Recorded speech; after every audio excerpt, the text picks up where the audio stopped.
हेर्नु न साथीहरू भटमास कस्तो मजाले उम्रेको छ है। यो अलिअलि सुकिसकेको थियो, पानी परेर पुरा हरियो भएको छ। यहाँ हेर्नु न साथीहरू फर्सी कस्तो राम्रो छ। यो पानी परेपछि त सबै थोक राम्रो हुन्छ कि साथीहरू। पानी पऱ्यो भने चाहिँ मेरो प्लान्ट चाहिँ पनि यहाँ हेर्नु न, यहाँ यो के हो साथीहरू औषधी। अनि यो भटमास चाहिँ हिजोभन्दा आजभन्दा भोलि झन् यो फर्सी कस्तो राम्रो हुँदै गएको छ पानी परेर। तितेपाती हेर्नु कस्तो खतरा हरियो भएको छ। यो नि एउटा औषधी हो गाइस। अनि हेर्नु मौसम हेर्नु न मौसम। म चाहिँ कतै यताउता जानु पर्यो भने मौसम पुरै बिग्रेर यो झार हेर्नु हिजोसम्म पुरा हेर्नु पुरा 4 दिशा काली पातल भएको छ। कत्रो पानी पर्ने हो। म चाहिँ कहीँ टाढा जान लागेको छु भने मौसम यस्तै हुन्छ गाइस, मलाई दिमाग खराब हुन्छ। अब मेरो प्लान सब चौपट क्यान्सल हुनेवाला छ। यसै गरी पानी परिरह्यो भने यो 1-2 दिनसम्म यसरी पानी परिरह्यो भने चाहिँ मेरो प्लान चौपट हुनेछ। मेरो प्लान सबै प्लान क्यान्सल हुनेछ गाइस। यो पानी हेर्नु पुरा पानी यस्तो छ, बाटो चिप्लो।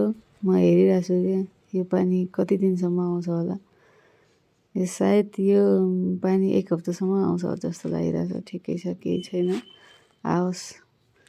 यो पानी परेपछि चाहिँ अनि यो बाटोको प्रब्लम छ क्या, अनि त्यही भएर मेरो प्लान क्यान्सल भएको हो गाइस। हेर्नु न मौसम हेर्नु, मौसम कस्तो भएको छ क्या।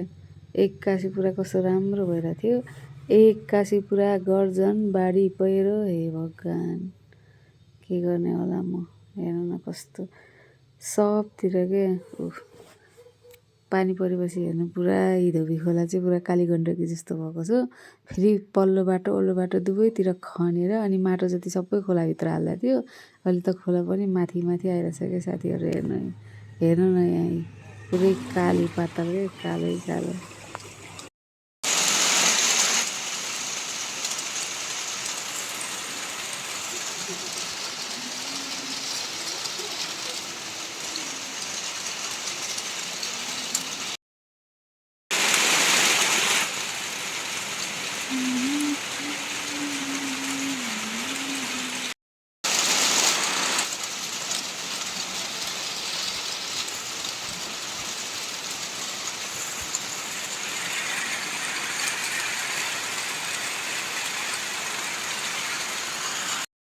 Oh my god, कस्तो दामी सनसेट भइरहेको।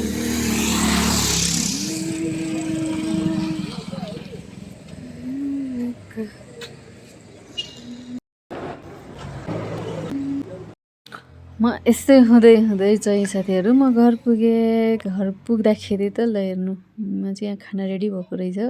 आज फ्राइडे बुद्ध जयन्ती अनि यहाँ अब दिदीहरूकोमा चाहिँ पूजा थियो। अनि पूजामा चाहिँ अब यहाँ सबै खानेकुराहरू रेडी गर्नुभएको रहेछ दिदीले। टक्क म आउने बित्तिकै खानु पाएँ। हेर्नु न, म त भाग्यमानी नै छु यार।